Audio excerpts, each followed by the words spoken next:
Well, that's a good thing to remember. I might start buying those and have that be the excuse to drink them.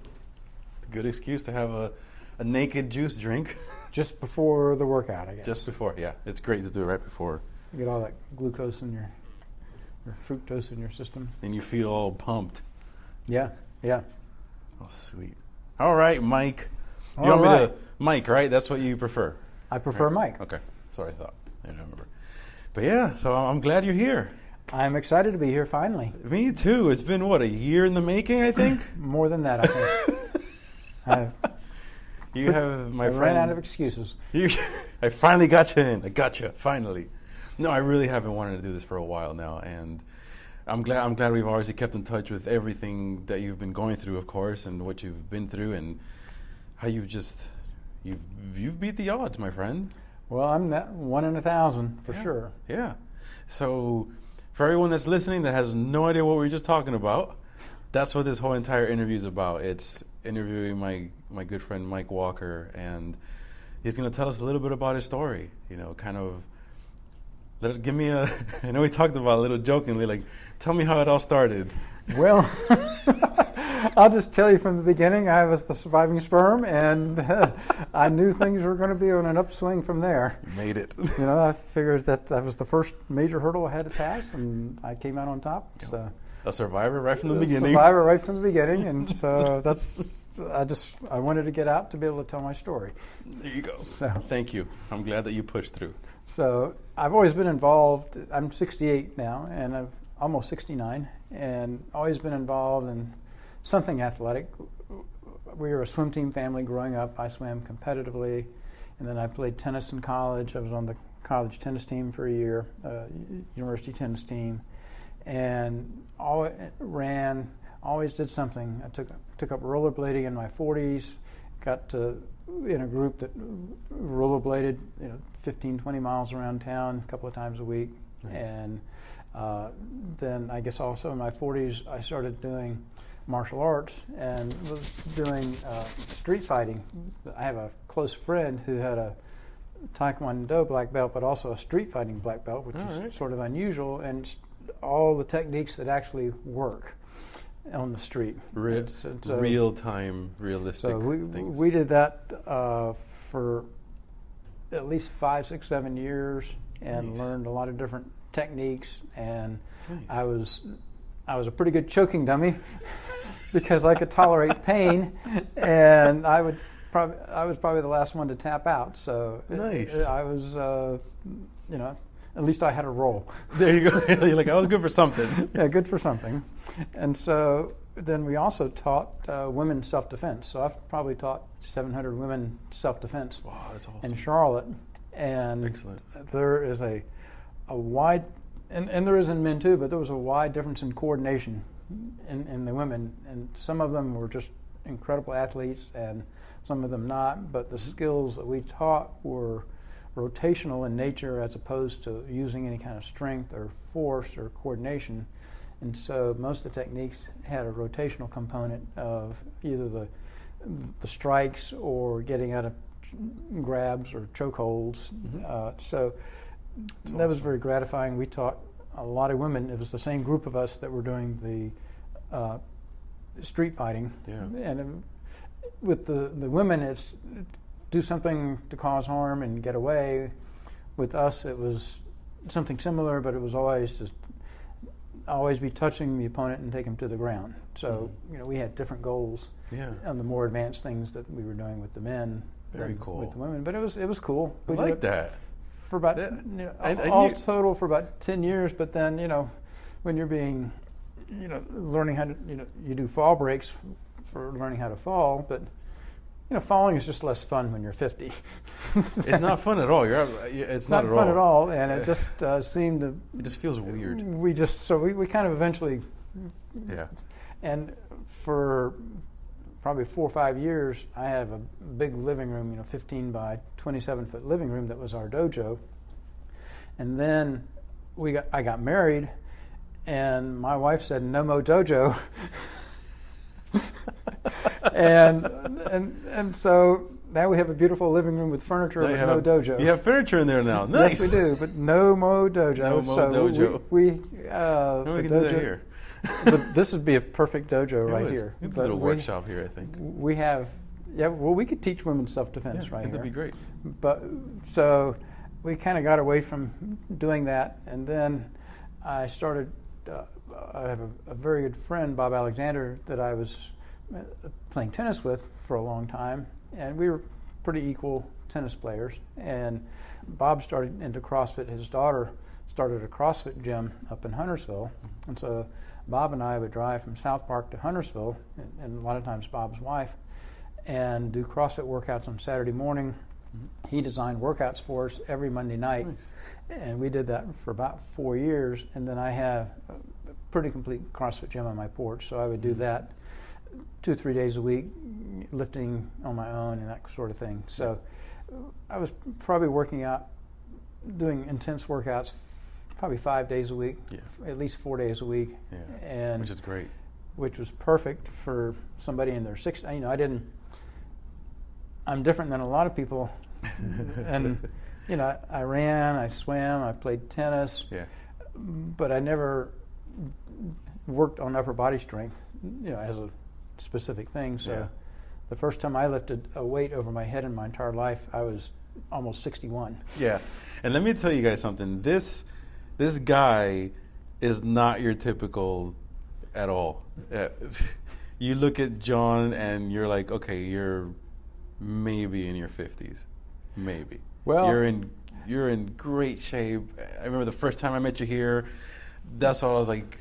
This guy isn't. You're doing fantastic. You're doing great, and it goes to show you a life of being active and moving and constantly moving. I think great. That when I look back, never smoking, never being overweight, never having more than 2 drinks at a time, and always it was different things over the decades, but it was always a fitness thing. Yep. And I was never the elite athlete, but I was, you know, all county in swimming, and I was played on the college tennis team for a year, but I was not the elite. You know, I was always. I got to be a good intermediate rollerblader, so I could hang with a group and go 10 or 15 miles terrorizing children in the streets of Charlotte. So more like a serious enthusiast, exercise enthusiast. Serious enthusiast. Yeah. And so everything has been at that level. I've never felt like I had to just have it take over my life, but I always wanted to get good enough at it to be able to do it with other people. And that shows a great balance even with that, you know, and the moderation. That's all part of it. Yeah. And that's that's just a good thing, a great model to live by. And I was, you know, in the years that I did the CrossFit Open, you know, always in the 16 overs. Before and after the heart attack, I was always in the, roughly the 60th percentile. Mm-hmm. You know, it was above the halfway point for all the 16 overs, but I wasn't in that elite, and I was perfectly happy with that. Absolutely. You know, and that's good. And that's what matters. You're happy. Yeah. You know? So tell me a little bit about that situation with the heart attack. So I had been doing CrossFit, thanks to Bob, for about 4 years. I guess a little less than 4 years. And probably had 800 or 900 hard CrossFit workouts that I'd done in the previous almost 4 years. And I had come from a workout, I did some spinning classes as well. And so I'd come home from the Y one morning, Friday morning, February 5th, 2016, and I had a spinning workout by myself.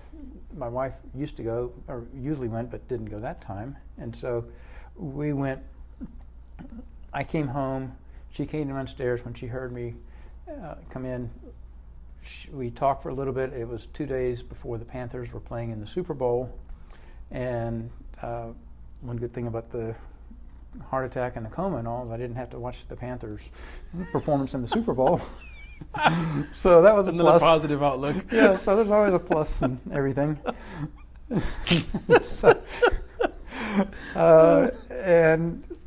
So we talked about the Panthers. She went in to make coffee, and when she came back, I was on the recliner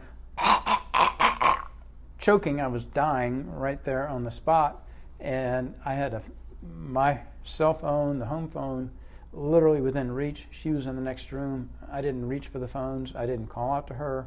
I just went from being alive and having a conversation with her 1 minute, literally in the next minute, to being dead. I had no warning. I have to say, heart attack is the way to go. You're going to go.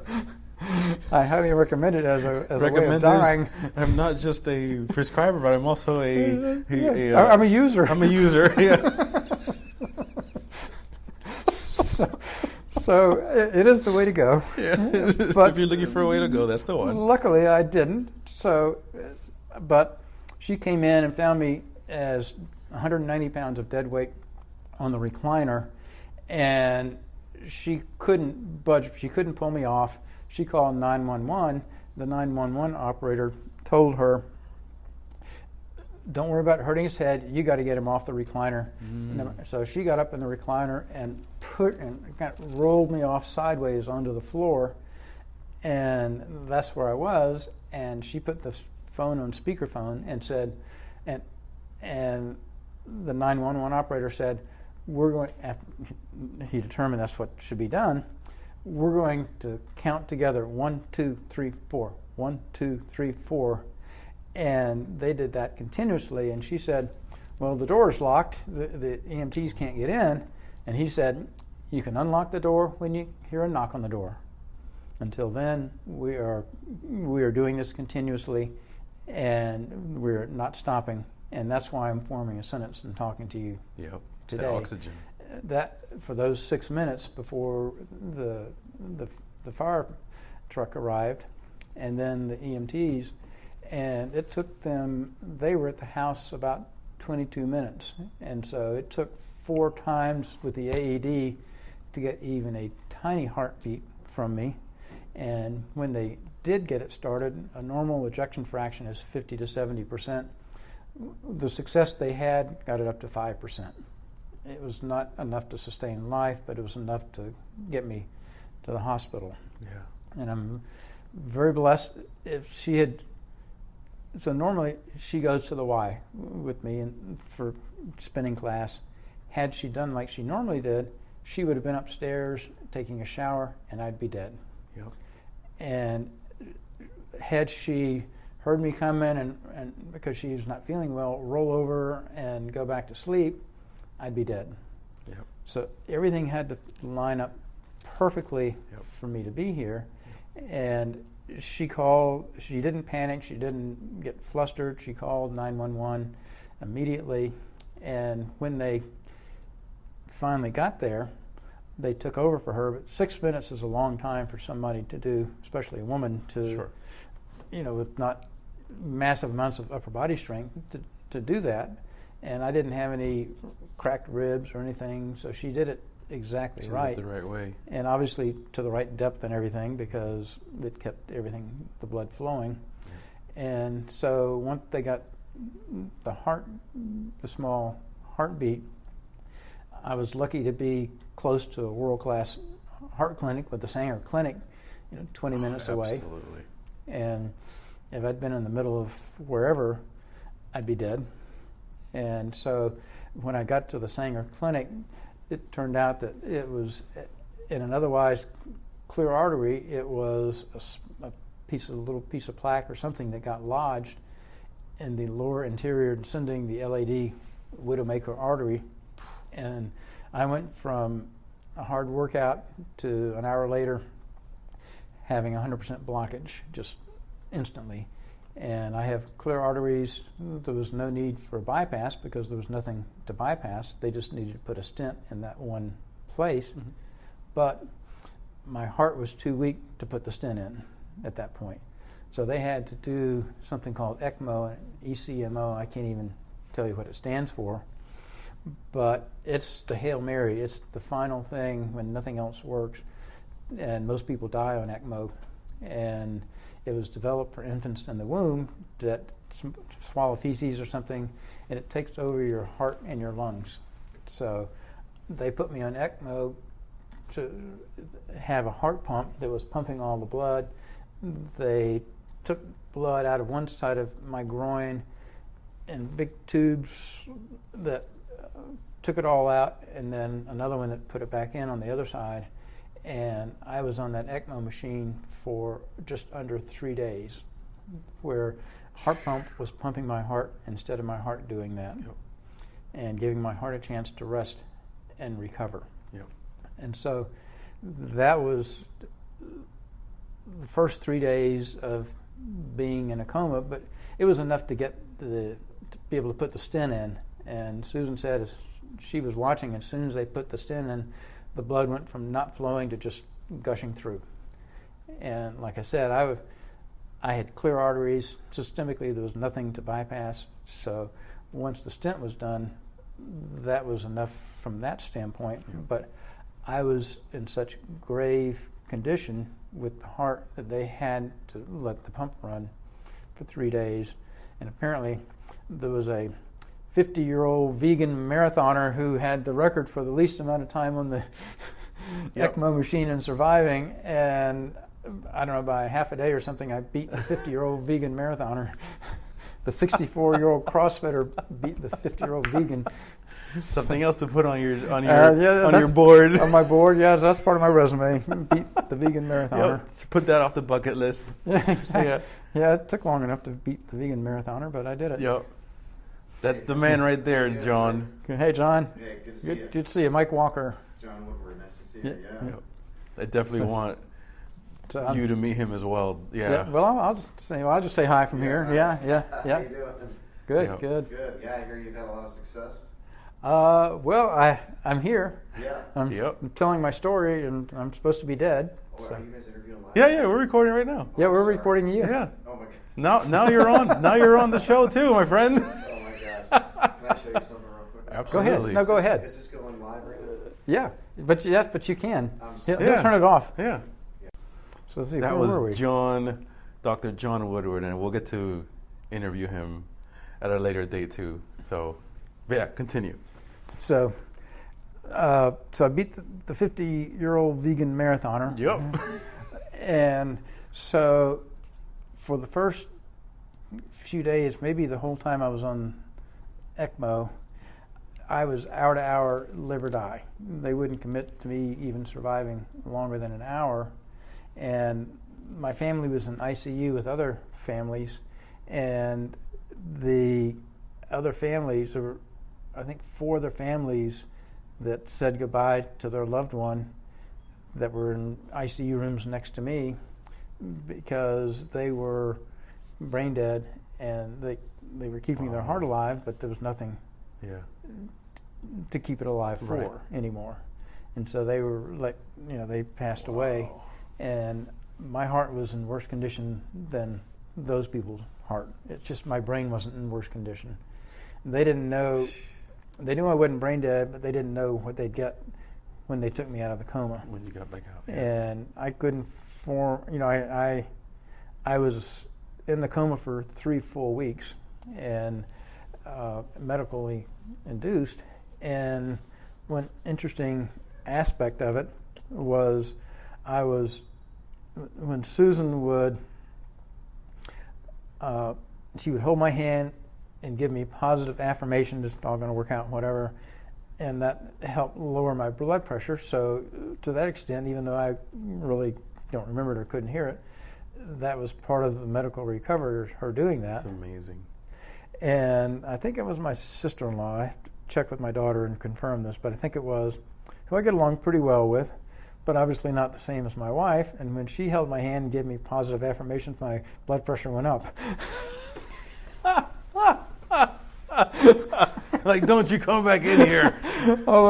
I didn't know, it's just that was an observation from my daughter. And she's like, yeah, we're going to limit your time that you come into this room. I think we need to keep an eye on this blood pressure thing over here. Maybe a little more, pay a little more attention to this. Bring his wife back, quick. So my oldest daughter got a ton of pictures, probably 50, 75 pictures of me with different family members, different situations, and put them up on the wall in ICU and in the step-down unit after ICU to humanize me to the nursing staff, to the medical staff. Smart. To just show that there's another side to just being a body laying here. A lot of people that love you, and absolutely. Yeah, and so I was very proud that we have 5 grown children, and they're all responsible human beings, fortunately. And 2 of them are nurses. One of them was married to an ICU nurse, and so they knew how to behave in medical situations. Intense, because every day, all 3 of them with every day, either labor and delivery, ER, or ICU, all 3 of them were in intense situations. Absolutely. Every single day. Yep. That was their normal day. Mm-hmm. So they got some slack from the medical staff that other families might not have gotten because they knew how to behave in that scenario. And it was interesting. 2 of the daughters, or a daughter and a son, actually, when they saw those big tubes of blood coming out of my body and asking, "What's that red?" "Well, that's your dad's blood." It's like they couldn't handle that. They had to leave the room, and so the experience actually affirmed their career decision not to be in medicine. It's one way to do it, right? One way to do it. And, I can't deal with this. That was a pretty smart decision because I couldn't handle this stuff. That was there to say hands-on training, and they're like, it's not going to work. It took like 5 minutes of hands-on training, and the decision was made. so they didn't stay in ICU quite as much as the others would, and so they were there all the time, around the clock. And 2 of the kids are mine, 3 of them are Susan's, and they were close before. Everybody gets along great. We're very blessed, and all the spouses and everything, everybody just really connects well. But they got much closer in that situation, Absolutely. That intense situation, and it was extraordinarily stressful for them because emotionally it was just devastating, because they went for the first week not knowing if I'd live or die. Absolutely. And then I got really bad pneumonia, and my heart actually, they had to restart my heart, I think 8 times, maybe only 6, but maybe it was 8. I was asleep. You were asleep, you don't know. But every time they moved my head, my heart would stop, and they had to use the AED when I was in the coma 6 or 8 times to restart it again. And they finally just wedged my head so tightly that nothing would move it, period. The rest of my body could move, but not in my head. They don't know why that was the case. And so I ended up with a scab the size of a fist on the back of my head, off center. And I have a little slightly bald patch where that was. Yeah. But I had no bed sores anywhere in my body except the mother of all bed sores on the back of my head. Wow. And I had that scab probably for 2 months after I got out of the hospital before it finally. And I went to wound care and did all the proper things for it to heal properly. Yeah.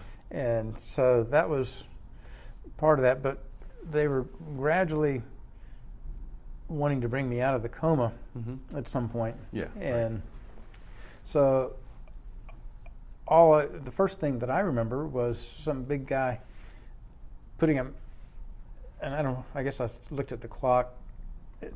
I remember it being 2 o'clock, and it was dark, and this guy was putting a mask on my face.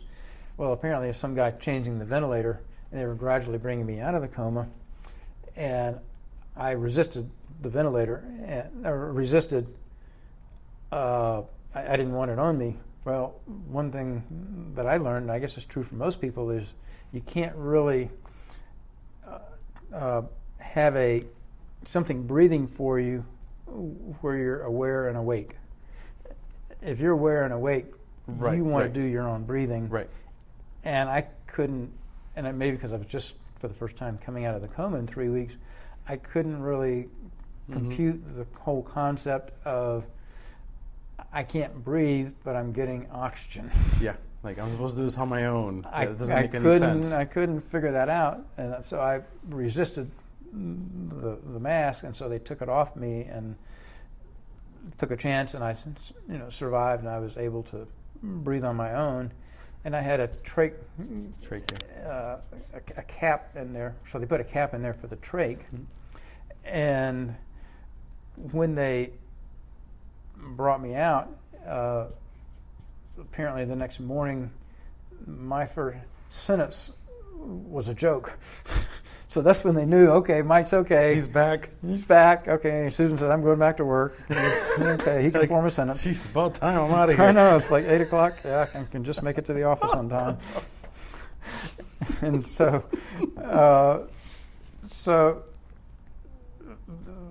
the size of the plug for the trach hole, the color of the plug is determined by the size of the hole.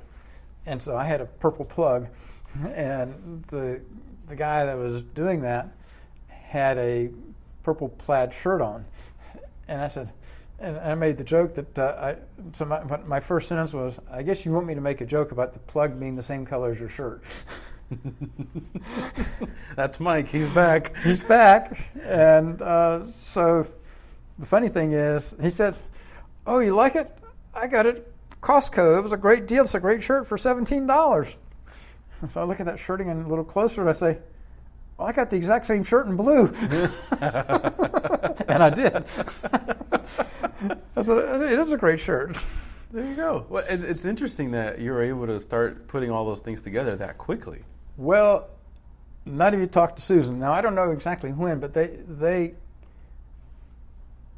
were asking me questions, and I don't think I was always with it. I guess they asked if, I don't know exactly when they asked this, but they'd ask, where are you? And do you know where you are, Mike? And my answer was, from the Gene Wilder movie, I'm on the Silver Streak going into Chicago. It's like, well, maybe we ought to put him back in the coma again a little while longer. You're like, yeah, he's not ready to come out yet. He's not cooked yet. We got to put him back in there. Yeah, he's not ready.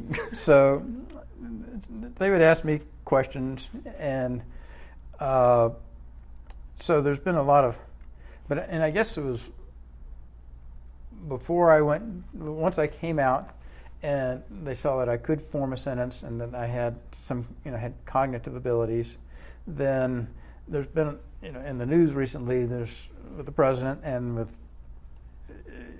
I guess, MSNBC or whoever, suppose, the president got all the answers right, and some of these NBC moderators muffed some of the questions. But anyway, there was this 30-question, not really cognitive, not really IQ, but cognitive test.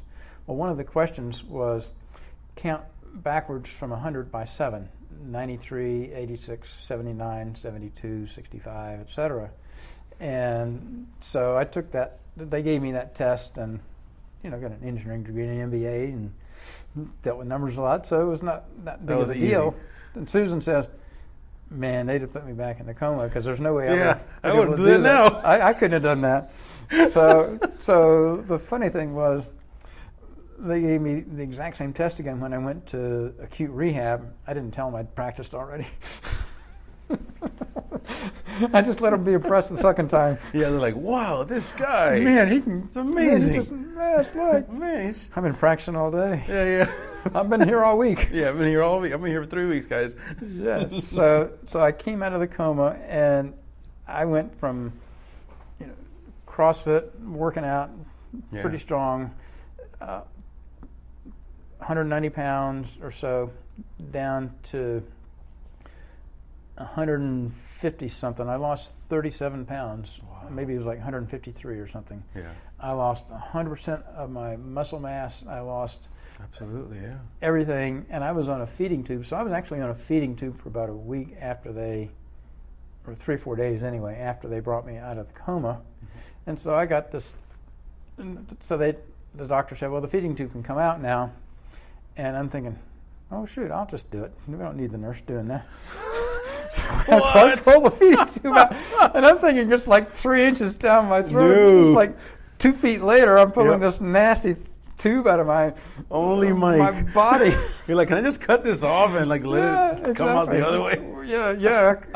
Well, I'm glad I didn't think of that. I'm glad they didn't let me have scissors. So I pull this nasty tube out, and I thought, geez, why did I do that? You're like, but I started now. I committed. I'm going all the way. Well, that is exactly right. Once you start that, there's no going back. There really isn't. No, you got to finish the job. So I was obviously hungry, and they were trying to put weight on me in acute rehab. And so prior to acute rehab, when I was in the step-down unit, it was kind of fun. I was on the same floor just down the hall from the helipad. And so the helicopter came in one day, so we've got some pictures of me out there with the feeding tube and the helipad and all that stuff. Yeah. And, you learn different things you don't expect to learn. So Susan brought like nothing but bunt cakes, things like that, to the night nursing staff.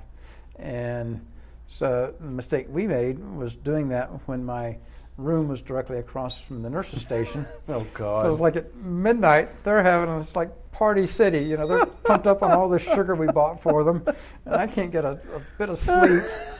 You're like, hey, I'm over here. Hey, either bring me some bunt or keep it down. Yeah. Throw me one of those. Come on. So it's like, well, the things you don't expect to learn. So every other morning, I'll say that for a second, in acute rehab. But so finally, before I could go to acute rehab, they wanted me to do a little bit of walking, and I hadn't walked in a month, and basically I had zero strength. Yeah. There is no way I could do a single push-up. Of course. Put a 45-pound bar over my head. No way. There's no way. No way. Nope. I went from, probably 115, 120 pound push press to nothing. Yeah. And no push-ups. Those were out of the question. And so I did that, and then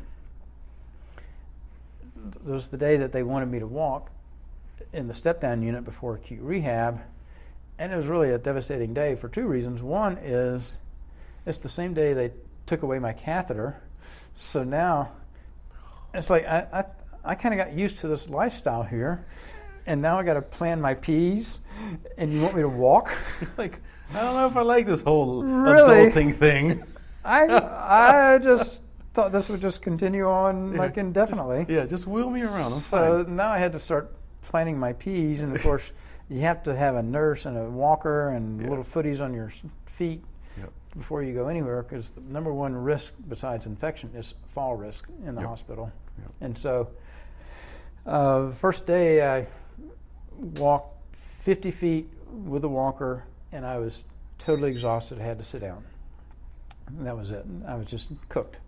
And it finally got up to 100 feet, 200 feet, and at the end of, so that was about where I was at the start of acute rehab, where I was for 12 days.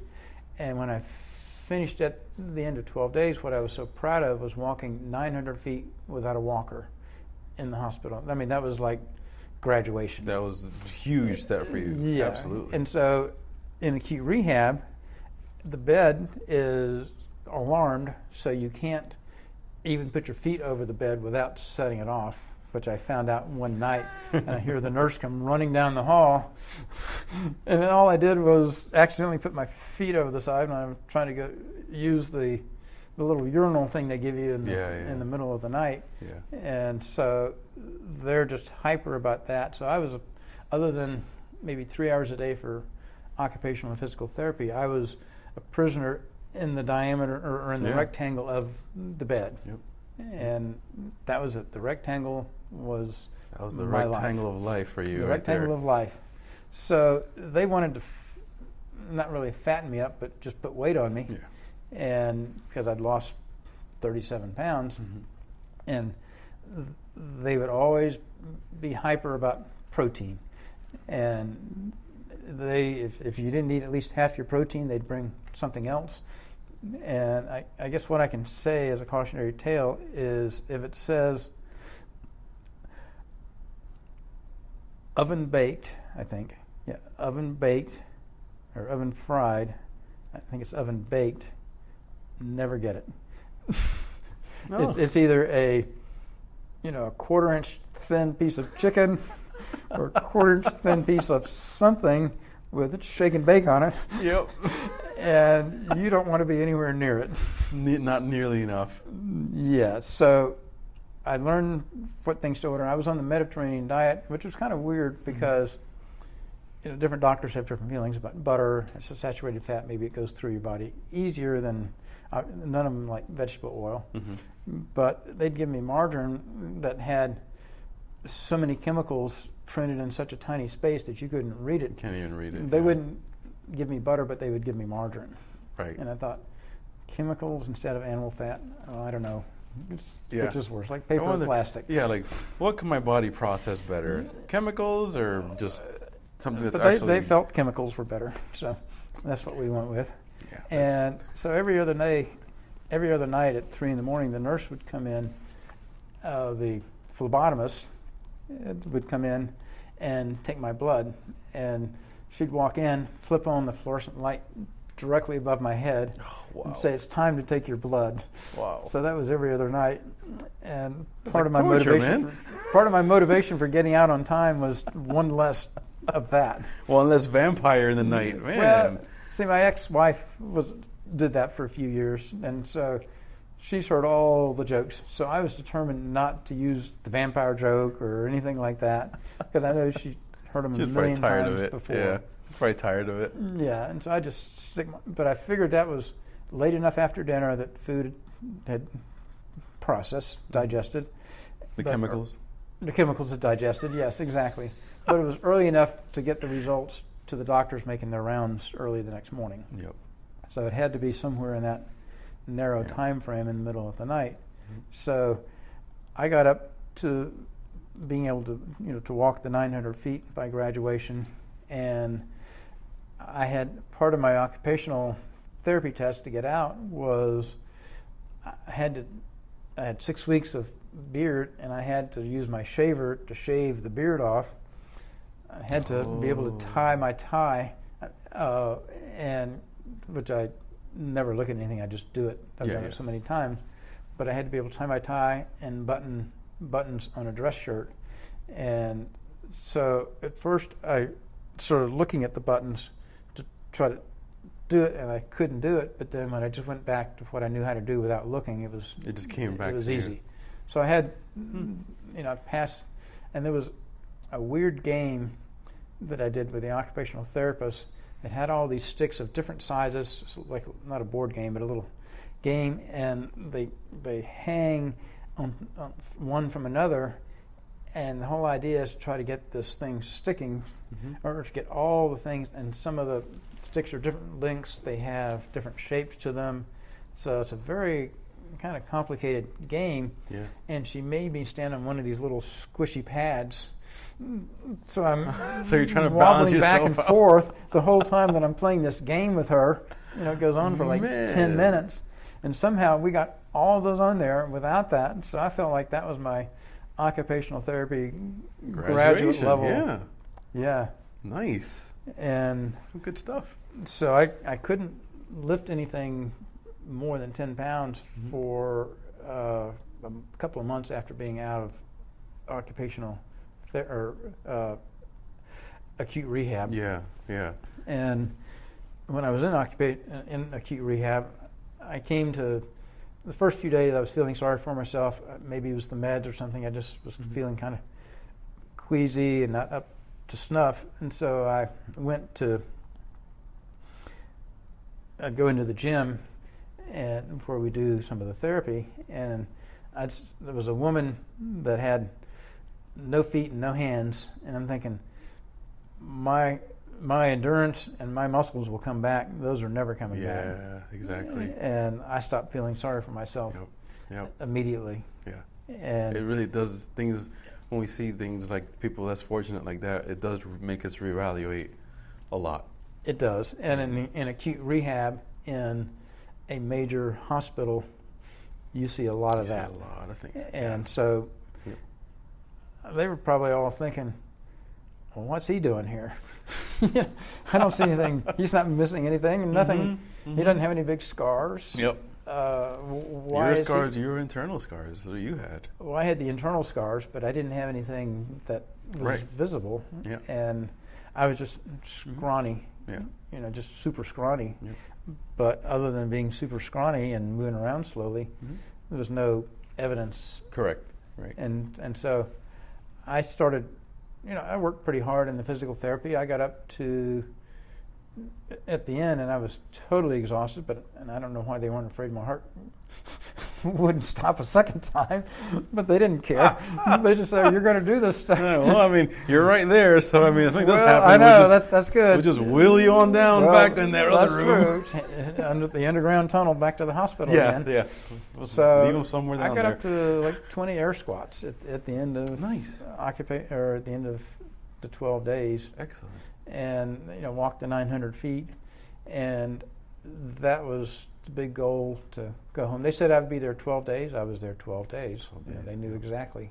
Yep. And I got up to that point, and then when I came home, we had with our Rotary Club, we were going to a night's baseball game about 3 to 4 weeks after getting out of the hospital, Yeah. and I was determined to go to that.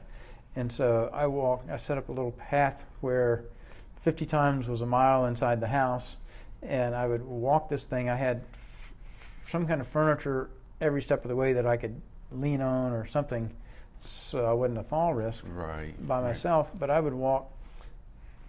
I got up to walking a mile or more inside, 1 to 2 miles inside at a time, and then Susan and I would walk around the country day track every Sunday afternoon, and I gradually got up to where I was walking 3 miles at a 3 mile an hour pace.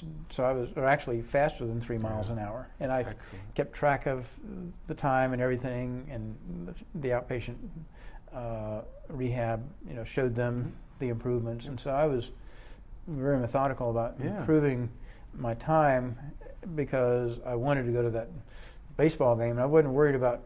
So I got to the point, walking 3 miles at a brisk pace for close to an hour in a short period of time, from Absolutely was a short probably period of time, 5 weeks from not being able to walk Yeah. 50 feet to being able to walk 3. So I got having the fitness to begin with was a big part of it. It's a huge part of it. And Your body remembers. Yeah, the body remembers, and so I was more concerned about somebody hitting me from the side and knocking me over. Yeah. I knew I could cover the distance. I could Yep. go the distance, but Just not the side. Don't come at me from the side. Exactly. Yeah, absolutely. So the doctor said I was very lucky, the cardiologist. Mm-hmm. In fact, I had a virtual appointment with him today, actually, and everything's perfect. And so he said I'm very, very lucky to not be spending the rest of my life in a memory care unit. And over 90% of people that have the heart attack in the widowmaker artery out of the hospital die. Yeah. The rest have brain dead or Some type of memory issue. care, and most people don't survive on ECMO, and have their heart stop 8 times and survive, and have an extraordinary heart clinic so close. So I literally am. You're literally in that the 1 in 1,000 percentile. Yeah, when I look at all the various 1% gates that I got through, I'm pretty much the 1 in 1,000 that has that, how it happened, to have medical care, have Susan take care of me right away, and have the medical care do everything exactly right at every step of the operation, have the ECMO machine available, and that I am that exception. Absolutely. It was a huge mix of all of that, really, is your resilience as a person too. Your will to fight, your will to want to continue to push on. And I didn't know I had that, because I I was asleep. But obviously, there was a will Absolutely. taking place Absolutely. that I didn't have an awareness of. And I remember we talked about before, it was like, my gosh, like a year ago we talked about it, how the doctor had also told you that because of the type of exercising you did, that you were used to putting your body through, was one of the other reasons that your body was able to withstand all of these my body had stressors on it. My body had withstood hundreds and hundreds of miserable CrossFit workouts.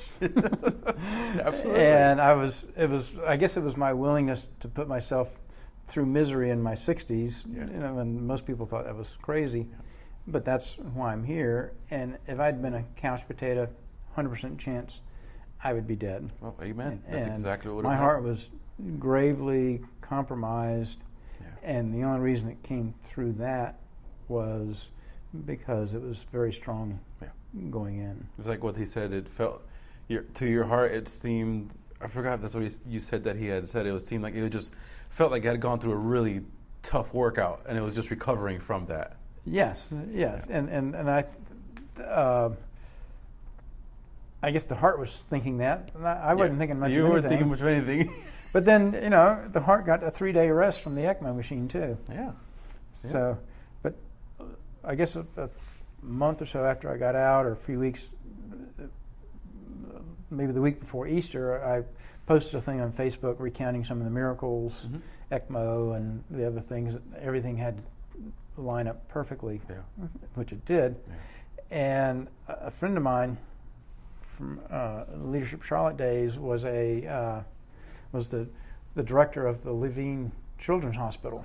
I mean, she was the head of it before it opened, and then she was the head of it after it opened. And so I recounted all that, and she's a Facebook friend as well. And so she responded back, I hired a lot of that ECMO team.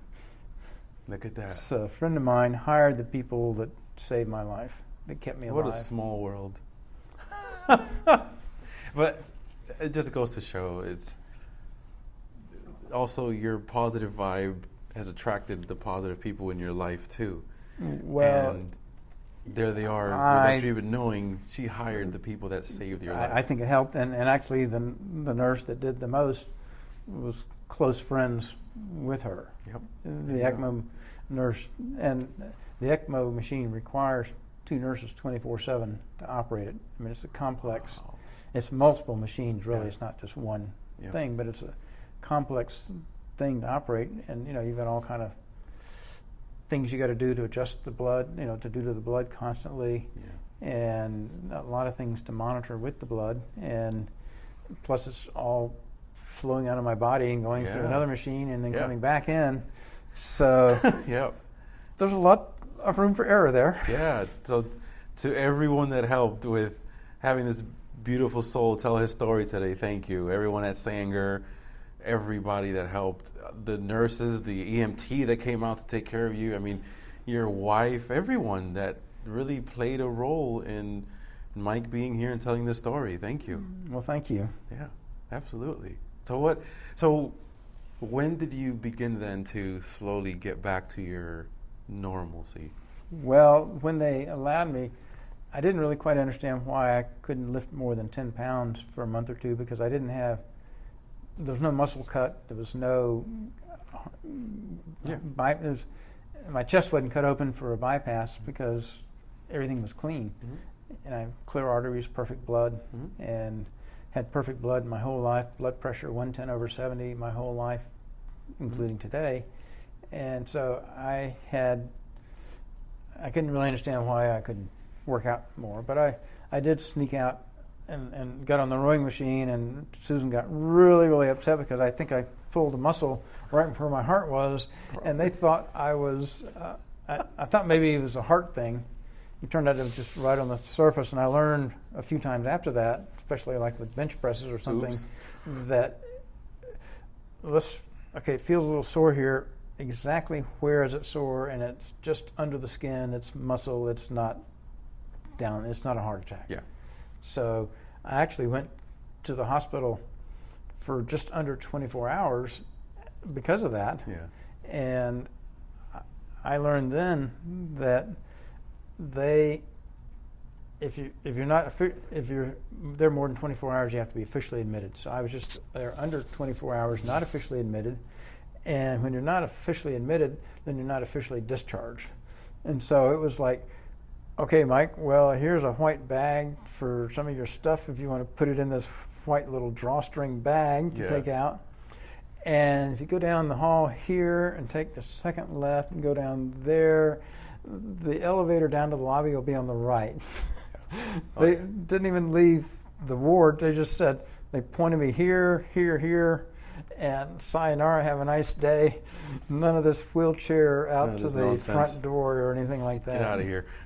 Because you're not even officially here. You're not really here. You are a figment of our imagination, sir. So, go. Go. So, I learned a little bit about hospital protocol. Yeah, very, very. Yeah, we won't get into that one. No, but it was all right. That was perfectly fine. But I started working out a month or two. So I was discharged in mid-March, or a little after mid-March, and started working out maybe in early May. And I had a little protocol. The advantage was the second time around, I knew how to get stronger because I had all that CrossFit experience. Yep. So I actually got stronger the second time around than I did when I started CrossFit. Yeah, I remember you telling me, you were like, I'm already up at this, and then you were doing 150 pounds at one point. Yeah. And I was like, already?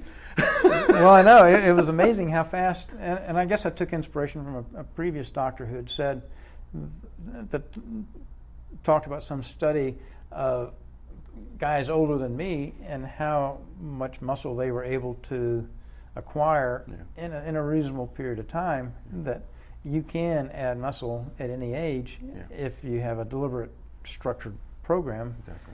And so I took that to heart, and it turned out to be true. And I know it takes me a lot longer to get to a certain level of muscle than somebody a third my age, but it's still better than not. Absolutely. And and my philosophy in general has been, as you get old, 68, 69 and beyond, certainly, and certainly before that, something is just going to be terrible.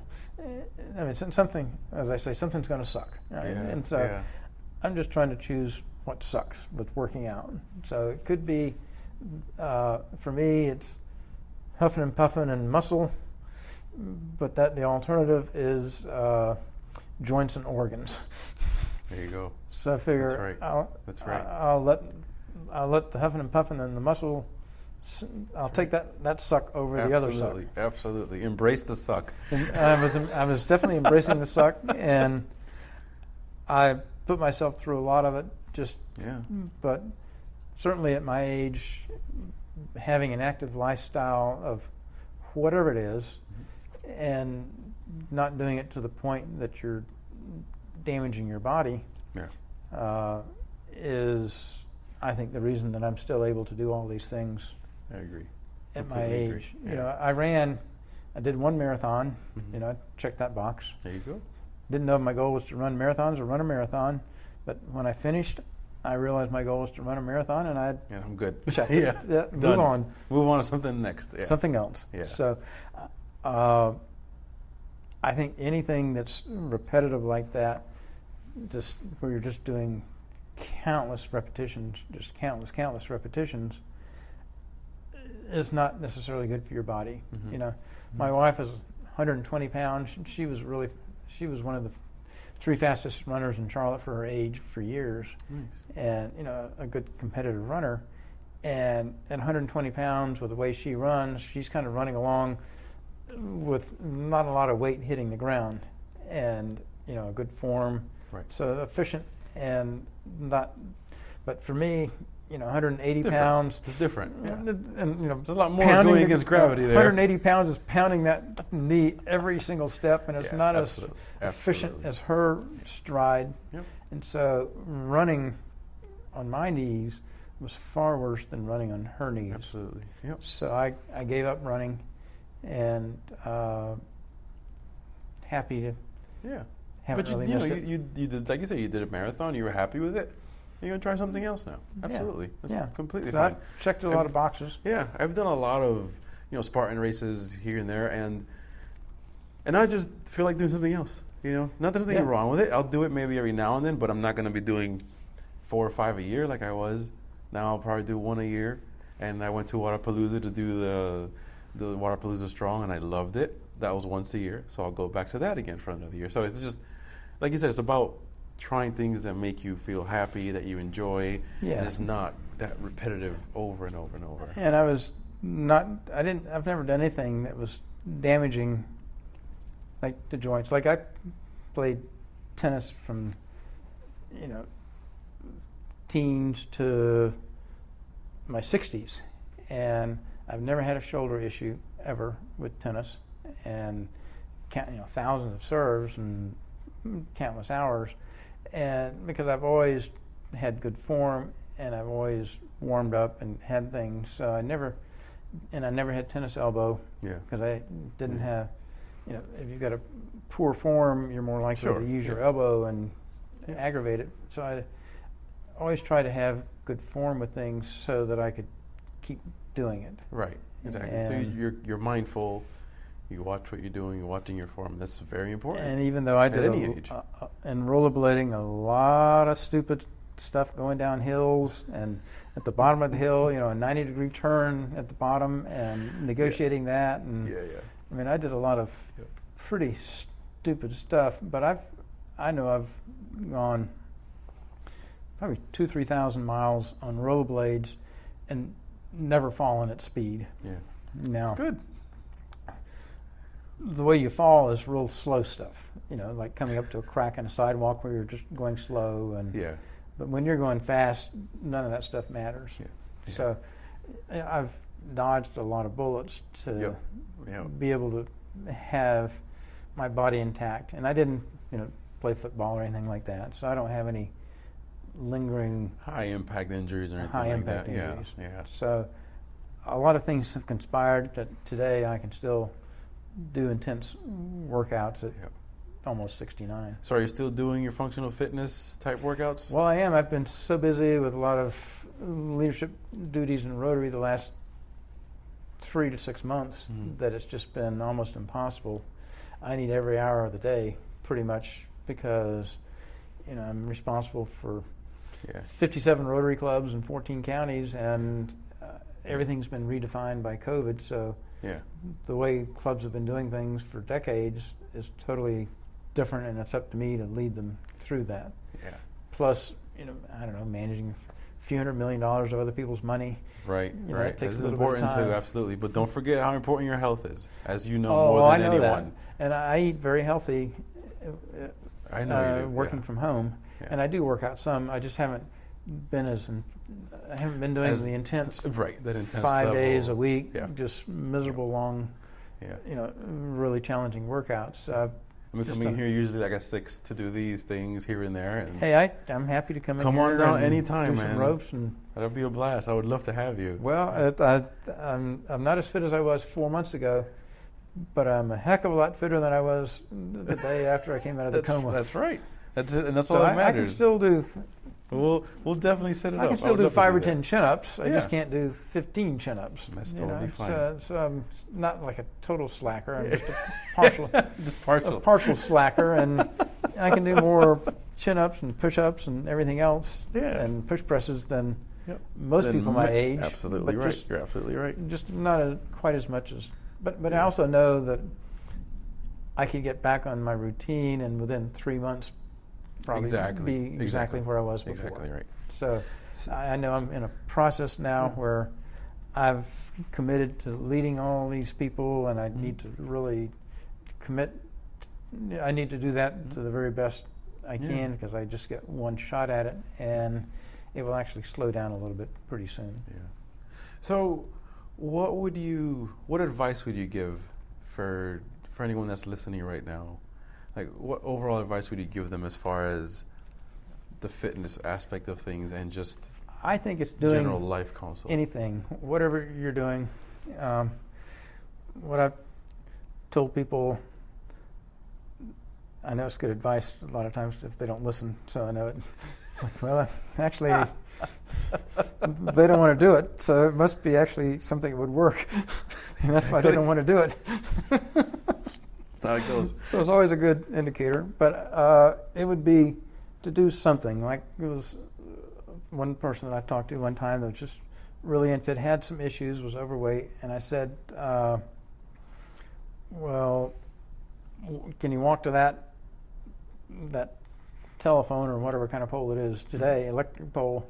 Yeah, I could do that. And I said, well, do that, and then the next day walk 30 feet farther and come back, and then start doing the high intensity interval training. And I said it can be as basic as going out for a walk, and between this power pole and the next power pole, walk at a faster pace, and then to the next power pole after that, go back to your normal pace, and then the one after that at a faster pace. Just gradually do something more intense for a short period of time, and then gradually increase the distance or the intensity or whatever you're increasing. Right.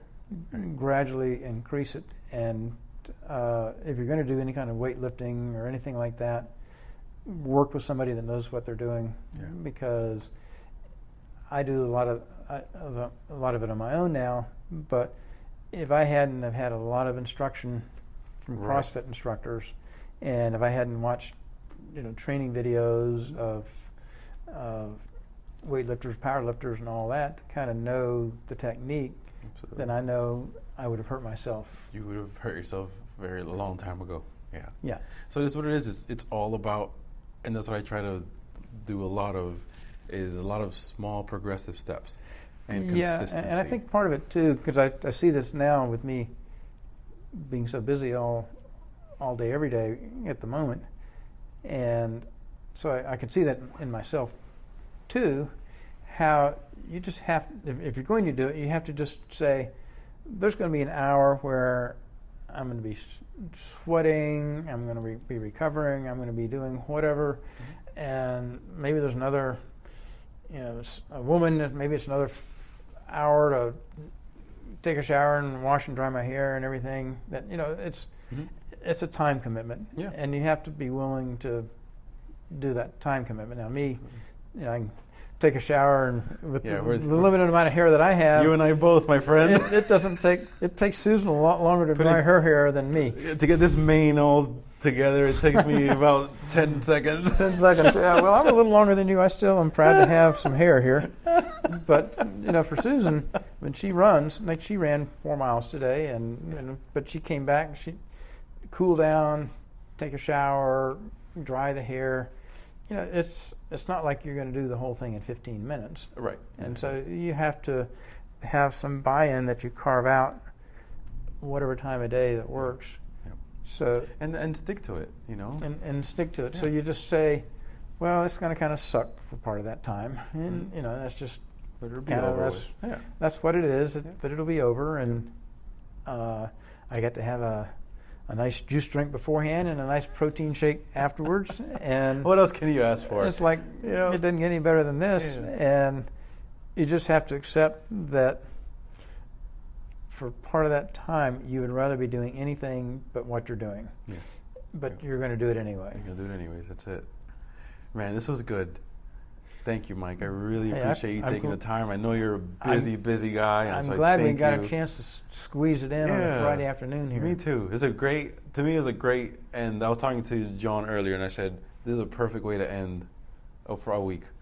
Talking about something that we love, talking about your experience, and just sharing it with a ton of people that hopefully listen to it and get some type of inspiration from it. Yeah, so I think doing something incrementally more than what you're doing now, whatever that is, and probably not lifting weights initially, but whether it's rowing, walking, a bike, it just needs to have an element of intensity to it. Yeah. And as you know from CrossFit, I think people are better off having 10 or 15 minutes of interval training with half of it being intense than an hour of walking. Right. Exactly. And it's a lot more efficient use of the time. Yep. It's it is. just Absolutely. a higher percentage of it's going to be miserable. Yep. But it'll be over soon. But it's a higher soon. percentage of a shorter period Exactly. of time. That's exactly what it stands for. Yeah. Awesome. Well, you heard it from Mike. So get to it. Do them high intensity workouts. And I hope you guys enjoyed this. I know I did. And looking forward to talking with you again soon. And to everyone else, thank you for joining us. And we'll talk to you soon.